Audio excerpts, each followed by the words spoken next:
Yeah, hello and welcome to another episode of the weekly Spielworxx chat season 2. My name is Uli Blennemann and I hope you are all well. I'm seeing Andre already here in the chat. Hello, Andre. And seeing Andre, I can mention, and I'm very happy that the Mighty Roosters are out of the team quarantine. And unfortunately, with a very short lineup, just 14 players plus one goalie. They had 4 games in the last 8 days, and not surprisingly, all were lost. But I'm happy that the players are out of this. Let's put it clearly, out of this shit, and there are more games to play, and I'm really happy. And hopefully, Andre and I will see a game live on the 28th. In Germany right now, the COVID numbers are increasing, so still I'm a little bit skeptical if I should go, but my last live game of the Roosters was February 2020. You see, it's a long, long time, so I'm really excited. And hello, Claude. Hello to Canada. Good seeing you, reading you here. And there's Matze, Spieletreffenverteiler. Hello, good seeing you. And Andre is saying, keeping my fingers crossed. Indeed. And by the way, if you have questions or comments today, please put them in the chat window. And I'm very excited for this weekend because I'm attending some testing, or I'm doing some testing with other players. And the main focus is on Karulingi. And if you've seen Conworks, a couple of videos on Conworks, I formed a very small, tiny company together with Peter Eggert, Sea Cove Games. And the first release will be Karulingi, which is a very exciting game by Sebastian Freudenberg and Christoph Kanzler. And a very special game too, for 2 to 6 players. And Karulingi means it's taking place in the 9th century. And development is almost finished. Graphics have been almost finished. So this is some late testing together with Peter, with one of the designers and some other testers, to catch maybe some glitches that we haven't seen so far, and then we can hopefully finish this project real soon, which would be also very good.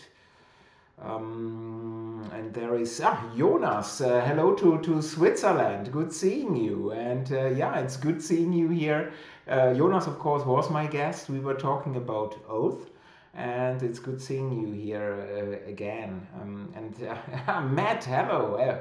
Hello to the US. Good seeing you as well. And there's Joost 3D. Servus. Yeah, Servus is also great. And Ben, hello to California. So this is really an international cast here. Very good.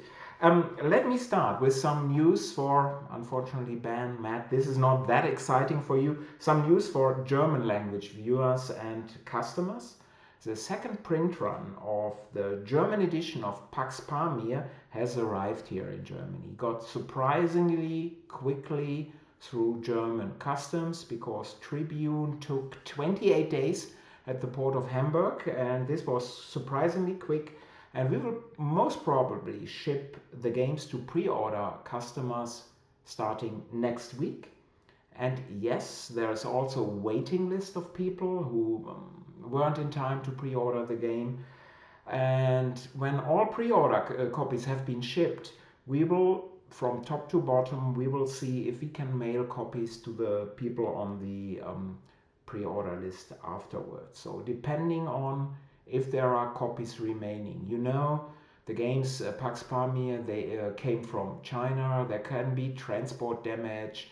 And now, of course, when we are sending out the game to customers, it can also happen that there are some damaged games. So we need a small reserve of games for sure.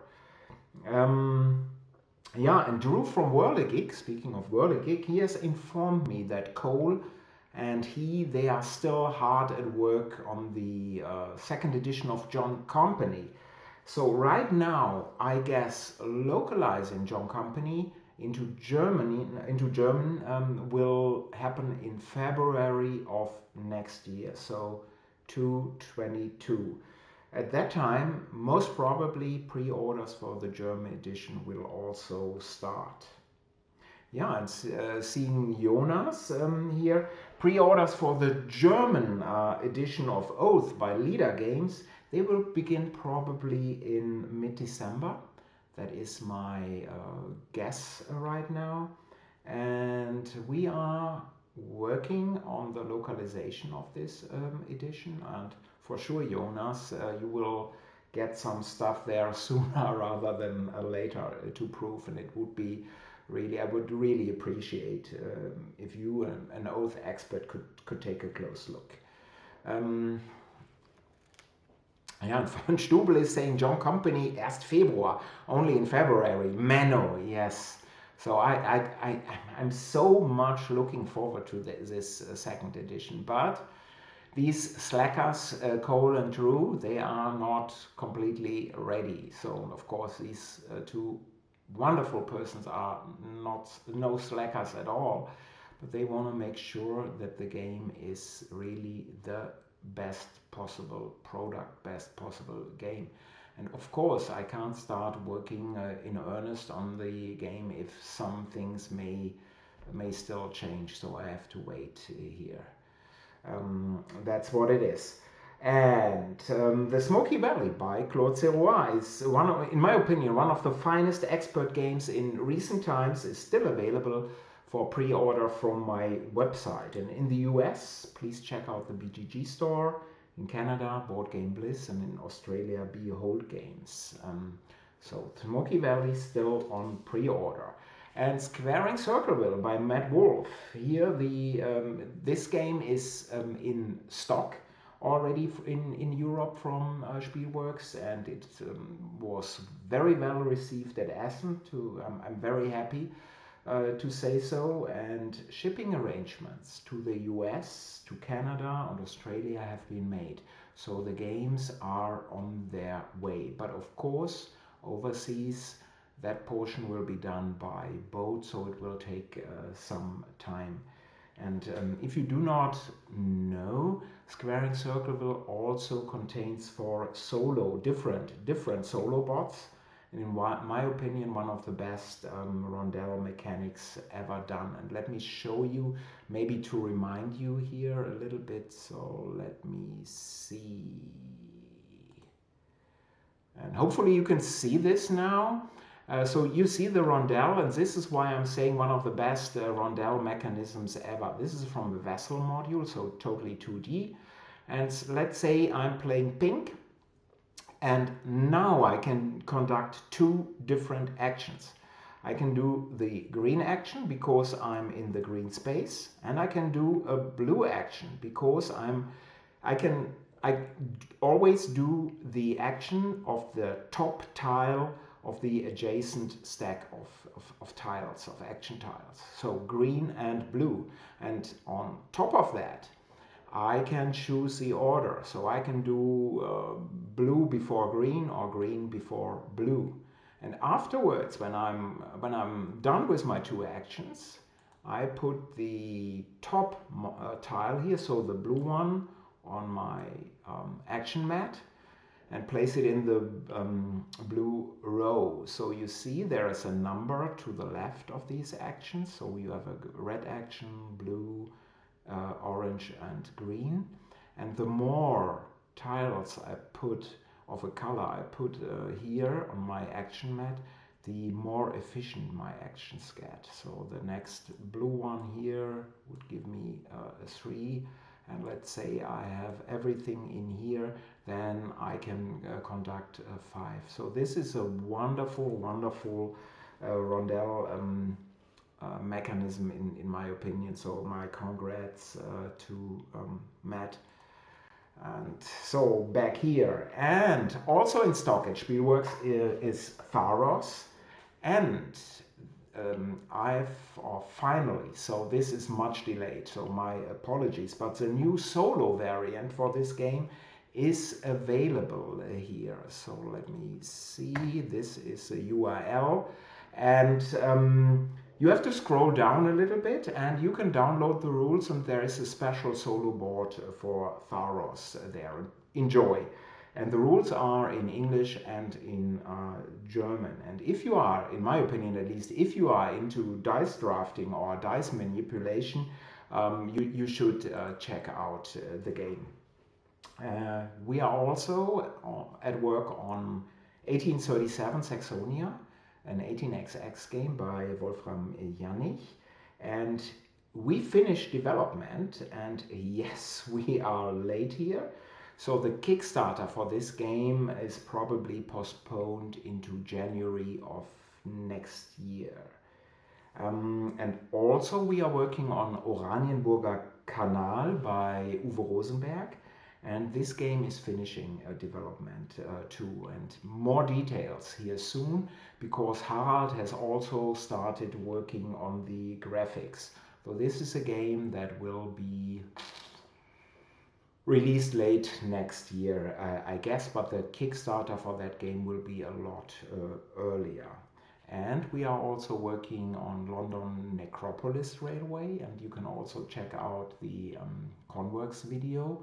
This is a game Spielworxx is doing in conjunction with New Mill Industries by Daniel Newman. It's a very special game with a very interesting action selection mechanism. Harald is working on the graphics. Game is done in development, and a game for next year. Also, there is Pilgrim. Check out the Conworks video too. This is a game I'm doing together with Nick Case and his company Amusement Inc. And Harald has finished the graphics 99%. Nick is working on the English language rules right now.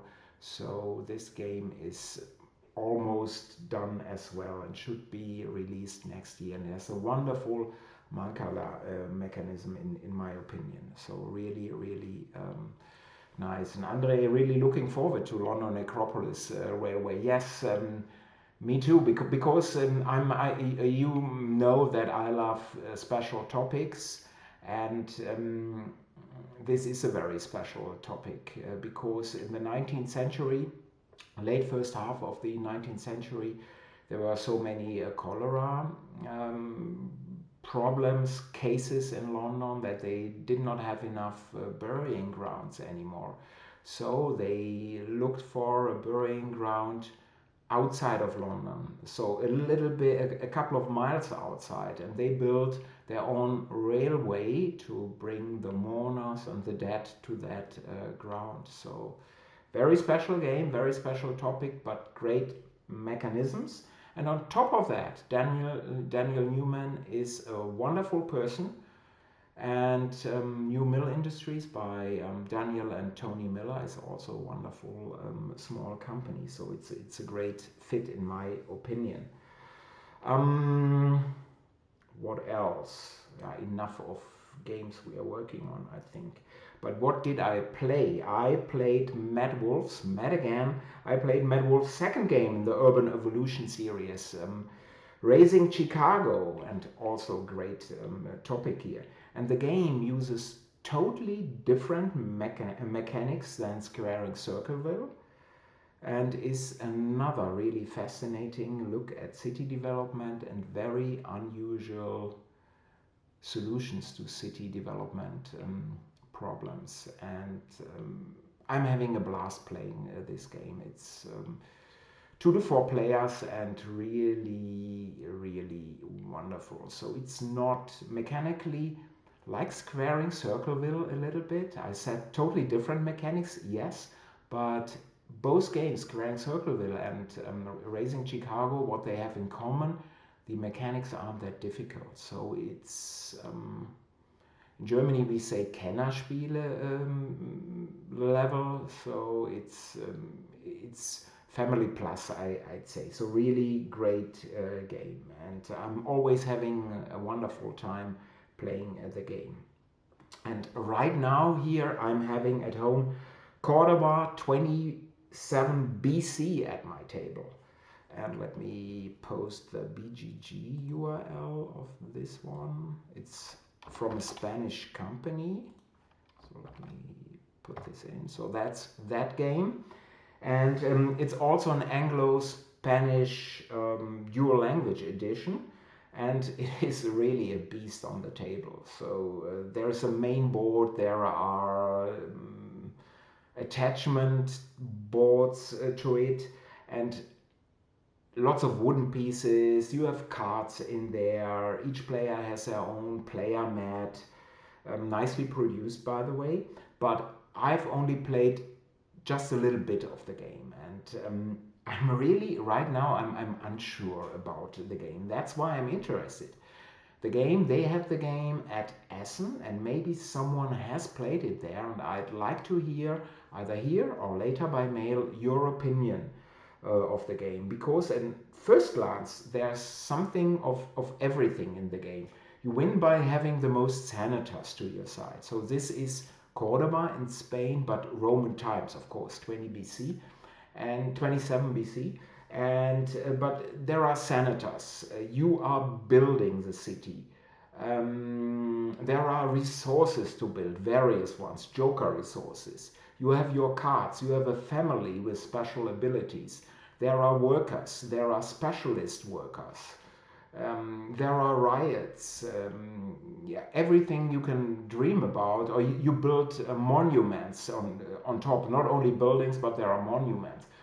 So that's why I'm a little bit unsure. So in a way, um, it reminds me of a lot of contemporary, really high complexity games where you throw in everything and then shake the box and hope that everything will be okay. So right now I think the focus is missing a little bit, but I may be totally wrong. So this is, you know how this is. First glance impressions can be so wrong. So I need to play this a lot more and see what it is all about. And the BGG rating, if you look at the page, is very positive. I think 8.4 or something.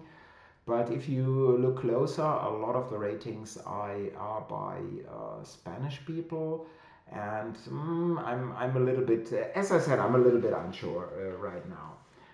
And if you have played the game, please let me know what you think.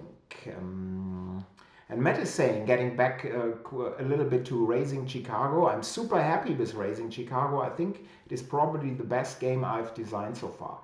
And this is really high praise because, as I said, Square and Circle with a wonderful rondel mechanism, great city building game. So, and if Matt is saying this one is even better, you should listen. And I think it's a wonderful game. Yeah. Jonas is asking, does it have a solo mode if you play it alone? Do you think about Raising Chicago or Cordoba? Raising Chicago right now does not have one, but maybe Matt is doing something here.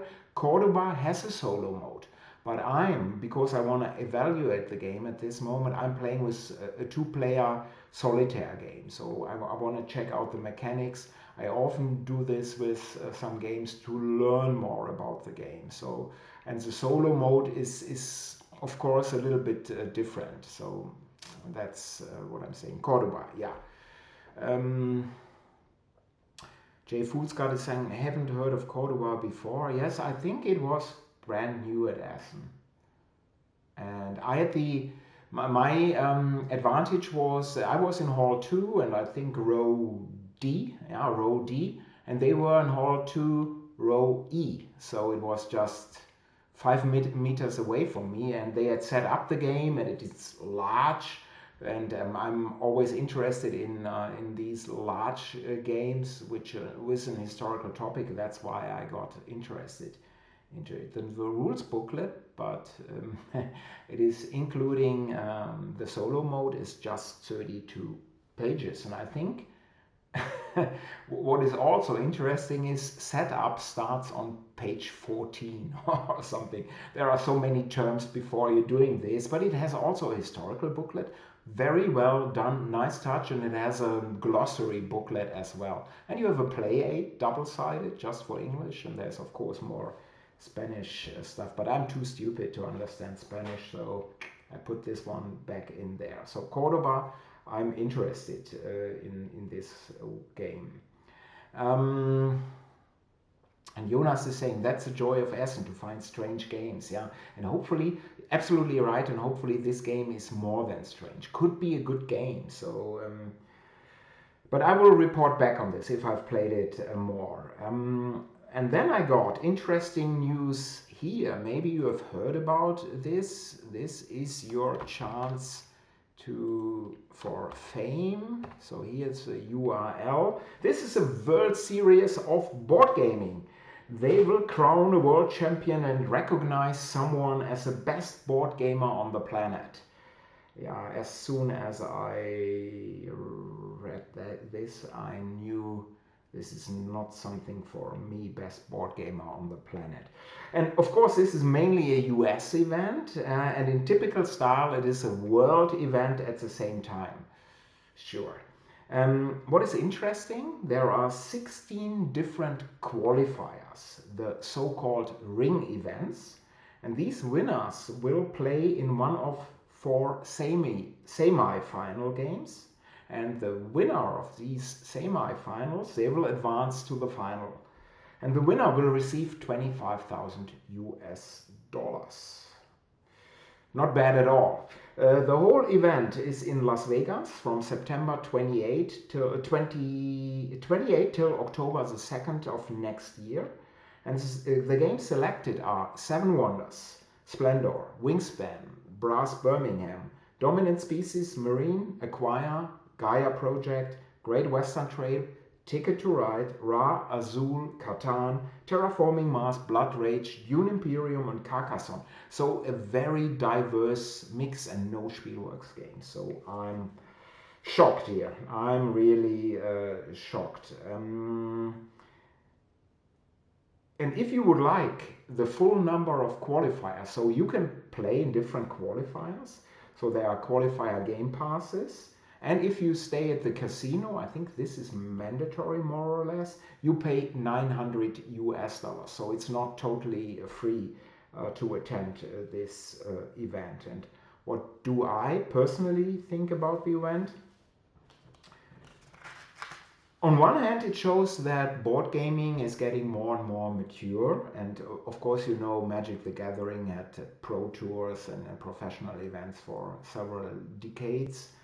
But coming to board gaming, this is new, and personally I don't think that these highly competitive events are really good for the hobby. I think that the possibility of winning 25,000 US dollars may bring out some of the worst in gamers, but maybe I'm wrong. And why not? Why not conduct such an event? And I know personally quite a few gamers for whom winning is one of the main motivations for gaming. So this may be an event that they really like, and to all, why not have fun? Yeah.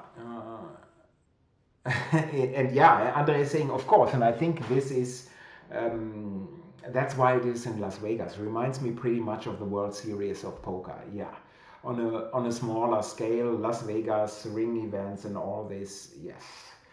So yeah, if somebody is participating or would like to participate, I'd love to hear from you. Maybe you could be the guest here at the show, and we will talk about this. On the price front, I got informed from my manufacturer that cardboard prices again have increased a lot. So not 1, 2, or 3%, but paper cardboard has increased a lot again. So these are really seriously bad news, and I really see no end to this. We have a shortage of certain raw materials, and interesting times indeed.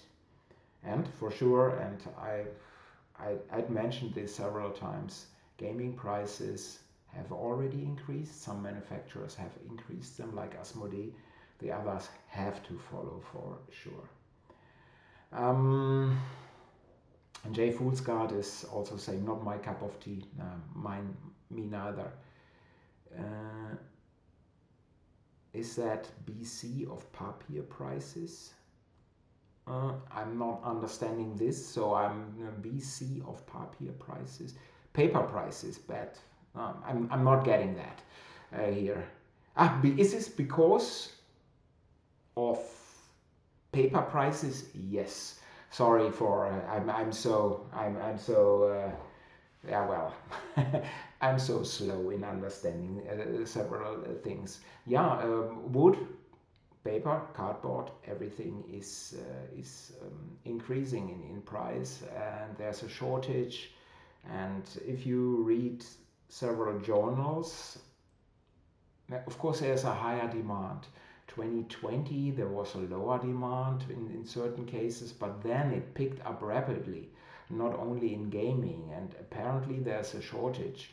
Some people say, though, that some companies, some people really stockpile wood so that the price is artificially increased, and at a certain time that this is getting back to the market. But so there are different opinions for the reasons.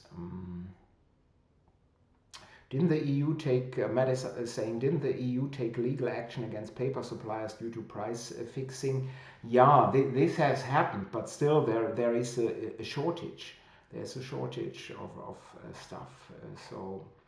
And demand and demand, and we are living in a world, of course you all know this, where growth is the only thing the economy is interested in, basically. Growth, growth, growth. So not only in gaming, everywhere, every year, all the time. Can this work? No, of course not. Just some people believe in this, but we are seeing it's not, it has to end, and we'll see what happens then. And Jay Foolscott is saying, heard there is missing paper for printing books too. Yes, some book companies, I read this last week in my papers, some have real problems in the book printing. It's paper everywhere that is in high demand. So yes, that's what it is. But next week we are having a guest here. It is, and I'm very sorry for my very bad pronunciation. It's Akar Baradway, who became first in the Zenobia Awards with his Tyranny of Blood design. And here is the URL. No, this is not the URL. This should be the URL. And so this is the winner, and maybe I can also briefly take a look at this one. Let me check. Hopefully you can see this now. So these are the winners, and this is a first place winner. That's Akar Baradway. So this is a social history board game on the Indian caste system under British colonialisms from 1700 till 1947. And during the rise and fall of colonialism and ensuing social displacement. And this is a game on my favorite gaming genre. It is a card-driven game. It is a large game. It's a long-playing game. You see, this is a card here, and you can play it for several options. Like in most card-driven games, so you have action points, you have events, and you have more in there. And it has, the map board is pretty small. It's mainly used for trading, but there are lots of tracks. So minority religious influence, a Yati track. This is a really intricate game, and I'm really excited to talk to Akar about his wonderful game next week. And here the final judges are saying, I was frankly awe-inspiring when it came to both areas of historicity and originality. So really wonderful. So let's see. Next week we will have a car over here, and let's see what it will be. And there is Chris. Chris, you are late. Or this is, yeah, it should be Chris. There, the Spato throne. So we'll see what will happen there next week. And Matt is asking, have any of the Zenobia finalists been signed? They all seem worthy of publication. I don't think so, but I don't know actually. And I think everyone, not only the winners, but all the finalists and quite a few of the games that did not make it to the finals, they have high potential and a lot should be signed. Really, they should be signed.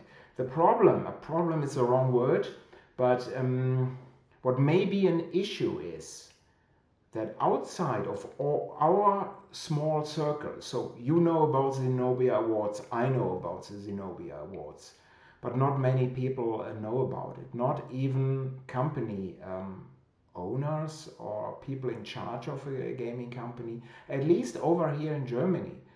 I'm sure if you ask the principals of 10 different German gaming companies, 9 haven't heard about the Zenobia Awards, and this is definitely not the fault of the organizers. I think they tried their best to bring this into public, but it's difficult. And on the other hand, of course, over here in Germany, for most companies, a game like Tyranny of Blood or Alison Collins, a wonderful Alison Collins, in my opinion, last week this was, when we were talking about Vinjay Kausei, her game.